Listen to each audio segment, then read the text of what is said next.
Hola, muy buenas de nuevo.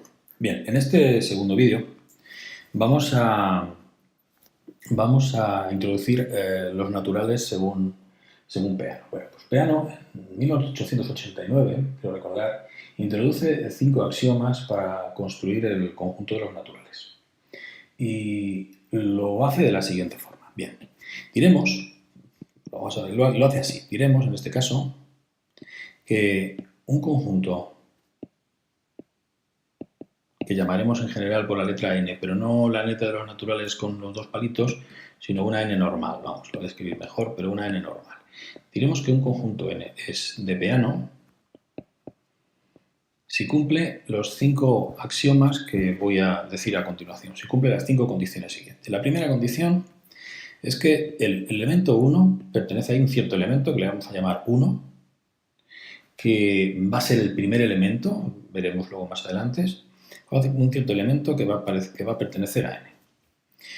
El segundo axioma que introduce Peano es que va a existir una cierta función que la va a llamar S de n en n, de tal forma que a cada a le va a corresponder un cierto S de a, bien definida, y a esta función la va a llamar función siguiente. Así que S de a será el siguiente de a. Bien, el tercer axioma que introduce Peano es el de que no existe el siguiente, es decir, cualquier número, no hay ningún número cuyo siguiente sea el 1. Es decir, dicho de otra forma, para todo a perteneciente a n, entonces S de a es distinto de 1. O dicho de otra forma, no existe ningún número cuyo siguiente sea el 1. El axioma 4 dice lo siguiente: la función S es inyectiva. S es inyectiva. O dicho de otra forma, inyectiva. O dicho de otra forma, si las imágenes de dos elementos son iguales, eso significa que los dos elementos eran iguales. O dicho de otra forma, para verlo bien, si el siguiente de dos números es igual, significa que estamos hablando del mismo número. Y el quinto axioma, que es el axioma más controvertido, como ya dije antes, es el axioma de inducción matemática. Vamos a poner axioma de inducción matemática. Este axioma, que es el más controvertido de todos, es el más potente, es el que nos va a permitir construir prácticamente todo. Todo se demuestra a partir de este axioma. Y digo que es el más controvertido porque cuando un axioma toca el infinito, hay que tener cierto cuidado, porque ya hay que tenerlo, por ejemplo, con el axioma de elección, que toca el infinito, con el axioma de las paralelas, que toca el infinito. Bueno, pues aquí también hay que tener cierto cuidado, pero con la diferencia de los otros axiomas, este está muchísimo más aceptado. Y este viene a decir lo siguiente: para todo, vamos a poner para todo K subconjunto de n que cumpla dos condiciones. Primero, que el 1 pertenezca a K, y que además para todo A perteneciente a K, el siguiente, vamos a ponerlo así, el siguiente de A pertenece a K, es decir, si se cumplen estas dos condiciones para un cierto subconjunto de n, que es nuestro conjunto de Peano, entonces K resulta igual a n. Bien, pues un conjunto con estas 5 condiciones, con estos 5 axiomas, se le llama un conjunto de Peano, y de aquí en adelante yo le voy a denotar básicamente con la letra n. No la letra n de los naturales, sino la letra n mayúscula, ya está, y se le va a llamar un conjunto de Peano. Sobre un conjunto de Peano cualquiera, ahora viene la parte de las construcciones, de las demostraciones. Hasta aquí solo ha habido algo de axiomática, ¿no? Pues a partir de ahora vienen las construcciones. Bien, con estos axiomas podemos construir o definir la adición o suma de números naturales. Con estos axiomas podemos dar un orden en n. Con el orden y con la adición se puede demostrar que todos los conjuntos de Peano son isomorfos. Es decir, entendiendo la isomorfía entre dos conjuntos de Peano, aquel que conserva la adición y que además conserva el orden. Cuando se demuestre todo esto, tendremos que los conjuntos de Peano son todos isomorfos, como acabo de decir. Bien, pues como una clase de equivalencia, podemos considerar los conjuntos de Peano como la clase de equivalencia. A esa clase de equivalencia es a la que denominamos el conjunto de los números naturales. Bueno, vamos a empezar con la adición. Luego continuaremos con el orden. Vamos a empezar con la adición. El siguiente punto es el 2.1 y vamos a definir la adición o suma, en n. Bueno, para definir la adición o suma, consideremos es la siguiente función. Consideramos la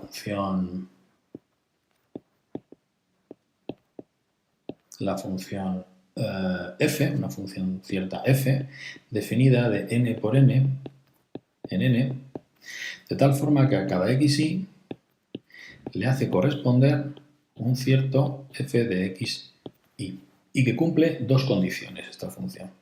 La primera condición que cumple es que la imagen de x1 es igual a el siguiente de x. Esto para todo x perteneciente a n, por supuesto. Y cumple una segunda condición, que la imagen de x s de y, es el siguiente de la imagen de f de xy.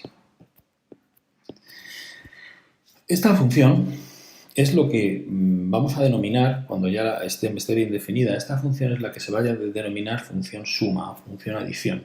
Pero claro, ahora lo que tenemos que ver sobre ella, primero es que existe. Después que está bien definida, aunque si existe es obvio prácticamente que está bien definida. Y lo siguiente que tendríamos que ver es que es única. En el momento que demostremos todo esto, a esta función le llamaremos función adición y la denotaremos con el signo más. Pero bueno, esto queda todavía bastante vídeo para llegar a ello. Así que vamos a empezar. Lo primero que vamos a hacer es comprobar que dicha función existe. Así que vamos a poner apartado A y vamos a poner existencia de f.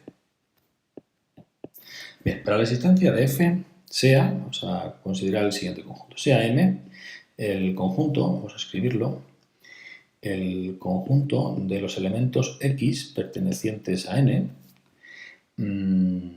tales que, yo pongo el tal que cuando va dentro de un conjunto con dos puntos, tales que existe una función f sub x, que depende de x, por supuesto, definida desde x por n, el producto cartesiano de x por n en n, y que cumple dos condiciones esta función. La primera condición que cumple es que la imagen del elemento x1, la imagen de este elemento es el siguiente. Y la segunda condición que cumple es que la imagen de un elemento es x s de y, la imagen de este elemento es el siguiente de f de x xy. Es decir, la imagen de x s de y es el siguiente de la imagen de f sub x de xy. Bueno, pues vamos a definir este conjunto, cerramos de la llave, que cumpla estas condiciones y vamos a demostrar, nuestro objetivo es demostrar, lo voy a escribir, nuestro objetivo es demostrar que m es igual a n. Este es nuestro objetivo. ¿Qué axiomas tenemos para demostrar esto? Porque estamos en axiomática pura. Tenemos pocas cosas. Pues el axioma de inducción matemática es el que nos va a ayudar. Siempre va a ser el mismo, básicamente. Lo vais a notar enseguida que prácticamente en todas las demostraciones que hagamos utilizaremos ese axioma. Así que vamos a empezar y lo primero que tenemos que ver es que el 1 pertenece a m. Para demostrar que n es igual a n, primero vemos que el 1 pertenece a m, después consideramos que un cierto elemento pertenece y consideramos que su siguiente también. En ese caso, en estas condiciones, podríamos afirmar que m, por el quinto axioma de Peano, es el conjunto entero, ¿no? Así que vamos a demostrar lo primero que el 1 pertenece a m. Bien, para demostrar que el 1 pertenece a m, tenemos que encontrar una función, la tenemos aquí, una función de este tipo, para x igual a 1, ¿no? Bien, pues vamos a definir esa función. A ver, con esto así, bien. Vamos a definir esta función. Esta función, vamos a definir una función que va a ser, la voy a llamar directamente f1, que va a cumplir, vais a ver enseguida que va a cumplir las condiciones. f1 va a ser una función definida desde el 1 por n en n, y la voy a definir tal que a cada elemento, al 1i, un elemento cualquiera, del 1 por n, la imagen es el siguiente de i. Vamos a ver que esta función así definida cumple las dos condiciones que tenemos aquí arriba. Esta condición, vamos a llamarle i, no sé cómo ponerle esto, la condición i y la condición i. Bien, vamos a ver que cumple esas dos condiciones. La condición i, pues para ver que cumple la condición i, tenemos que ver que para el 1, 1 es la imagen del... O sea, si yo cojo el 1, 1, su imagen es S de 1. Esto es lo que tengo que comprobar. Pero fijaos, F1 de 1, 1, como está definida, porque esta es la definición, esto es por definición. Voy a poner aquí los dos puntos para que se entienda bien que esto es por definición. Esto es por definición, es S de I. Pues F de 1, 1 es S de 1. Como veis, lo cumple. Así que podemos afirmar que cumple la primera. Vamos a ver si cumple la segunda. La segunda, tenemos que comprobar que el 1 S de I lo lleva, en este caso, lo asocia al S F 1, 1I. Tenemos que comprobar que se cumple esto. Bien, pues vamos a ver si se cumple. F1 del 1 SI,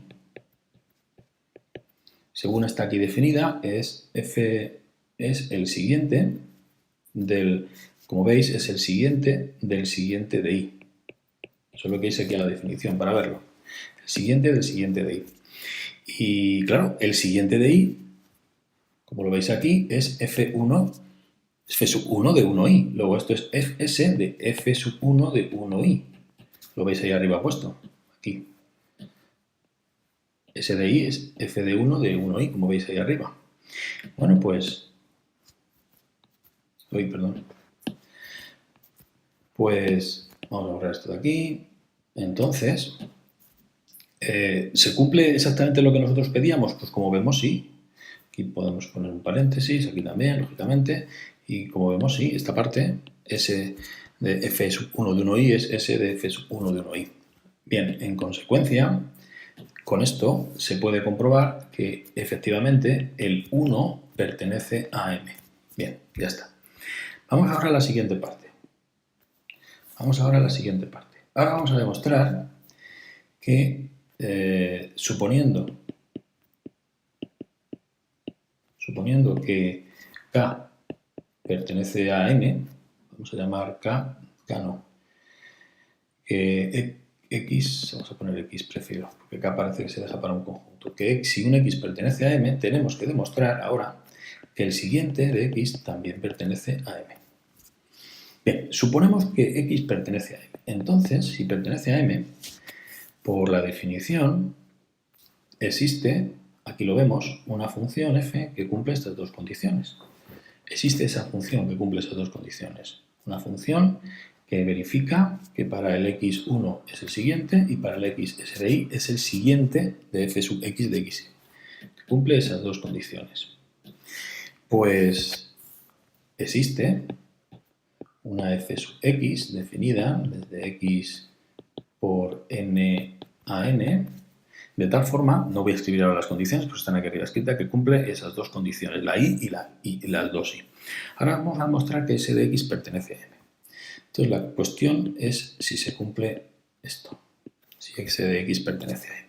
Bien, para que ds de x pertenece a m, tenemos que encontrar una función que lo cumpla. Bien, a esta función yo la voy a llamar directamente, la voy a definir y la voy a llamar directamente así, una cierta f sub s de x, definido desde el conjunto s de x, que está formado por un único elemento, por n, en n, De tal forma que a cada s de x n, perdón, y,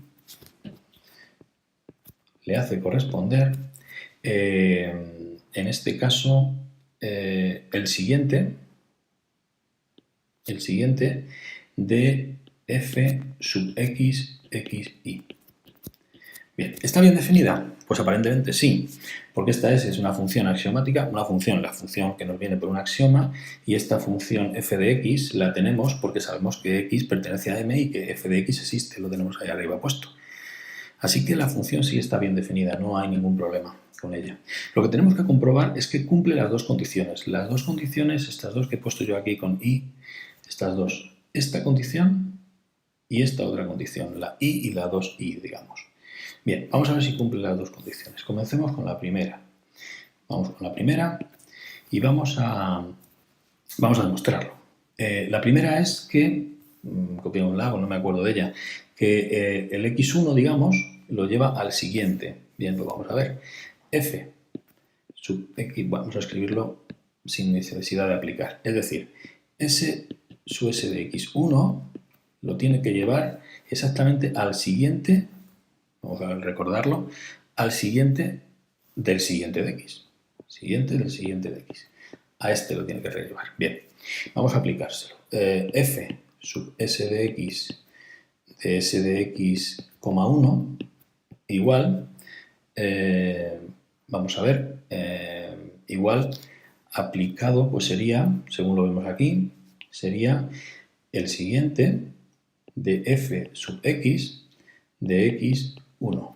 Sería exactamente este, el siguiente de f sub x de x1. Y vamos a ver cuánto es f sub x de x1, porque f sub x sí que existe. Lo vemos ahí. Como existe, f sub x sí que existe, vamos a ver, de x1 es s de x, está aquí puesto.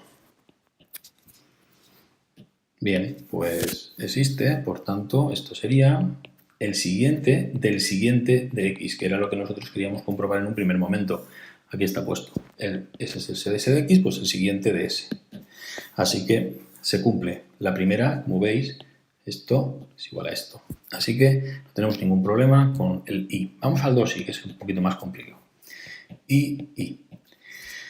Bien, para este tenemos que comprobar ahora que el segundo apartado es este de aquí. Lo voy a marcar. A cada x s de y se le llama a s de f sub x de xy. Pues como ahora tenemos s de x, s de y, se tiene que cumplir lo siguiente. A cada s de x, s de y, lo tiene que llevar a s de f x, x, s de y. A ver si no me he equivocado. Creo que está bien puesto. Creo que tiene que cumplir esto. Mantiene el y. Sí. No, perdón. Me he equivocado. Esto no es lo que tiene que cumplir esto. S de x, y. Esto es lo que tiene que cumplir. Vale, vamos a ver si realmente lo cumple o si no lo cumple. Lo va a cumplir, por supuesto. Vamos a ver cómo está definida el f sub s de x, que lo tenemos aquí, para un valor, una pareja cualquiera. Pues aplicándolo aquí abajo tendremos f de... Voy a subir un poquillo. F en s sub x, s de y, s de x, s de y, va a ser igual, según la definición, a s de f sub x, en este caso, de x, s de y, así, como está puesto, y esto va a ser igual, f, s de f sub x en x, s de y, nos vamos a la función f sub x, esta función, a ver lo que vale, y tenemos que es, lo tenemos aquí, a cada x, s de y, s de f de x, y.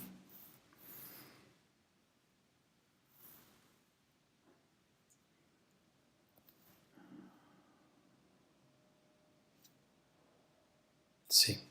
Entonces esto me quedaría S de S de f de x, x, y. Así, exactamente. Bien, pero ¿cuánto es S de f de x? ¿Cuánto es esta parte de aquí? Pues como veis es esto de aquí, ¿no? Como veis, S en f sub x de xy es S en f sub x de xy. Y eso es la imagen de este elemento. Por tanto, esto de aquí abajo me quedará igual, que lo voy a poner aquí abajo, igual a S de f sub S de x en S de x, y. Puesto que esta es la imagen, este valor es exactamente este valor de ahí. Bien, pero esto es lo que nosotros queríamos demostrar, como veis. Esta parte de aquí es igual a esta parte de aquí. ¿Qué hemos conseguido con todo esto? Pues hemos conseguido que S de x, en este caso, o mejor dicho, la función S de x, es una función bien definida y entonces S de x pertenece a m. Claro, cuando x pertenece a m y hemos demostrado que S de x pertenece a m, entonces ya podemos afirmar por el quinto axioma, por el axioma de inducción matemática, que m es igual a n. Bueno, pues entonces ya podemos afirmar de la existencia de la función que habíamos definido al principio. Esa función que decíamos, una función definida de n en n, de n por n en n, de tal forma que a cada xy se le hace corresponder un único f de xy que le vamos a llamar adición. Bien, ¿cuál va a ser esta función definida? Pues muy sencillo. La f de xy, la voy a poner aquí, estará por definición f sub x de x, y. ¿Por qué? Porque este f sub x pertenece, digamos, esa función f sub x existe para cualquier x, acabamos de demostrarlo, se define entonces así. Bien, claro, con esta definición cumple las dos condiciones que habíamos puesto anteriores a la función f. La primera era que f de x1 era el siguiente de x, y la segunda condición es que f de x, s de y, esta segunda condición es el siguiente de f de x, y. Con estas dos condiciones, a esta función se le va a llamar, porque existe, se le va a llamar la función adición. Lo que ocurre es que nos queda una segunda parte todavía. Independientemente de que se puede ver por obviedad que está bien definida, lo que nos queda es demostrar la unicidad. Con esto acabamos de demostrar que la función existe, es decir, existe esta función f con las condiciones que nosotros le acabamos de dar. Nos queda todavía la unicidad, pero la unicidad la vamos a dejar para el siguiente vídeo, porque este ya lleva casi 10, 15, 20 minutos, no lo sé, y si tenéis dudas, casi es mejor volver a revisionarlo las veces que sean necesarias, porque a veces estas cosas son bastante complicadas, la parte axiomática, la parte de los axiomas. Como siempre, si tenéis dudas, me lo podéis preguntar en el canal o en un correo electrónico, como queráis.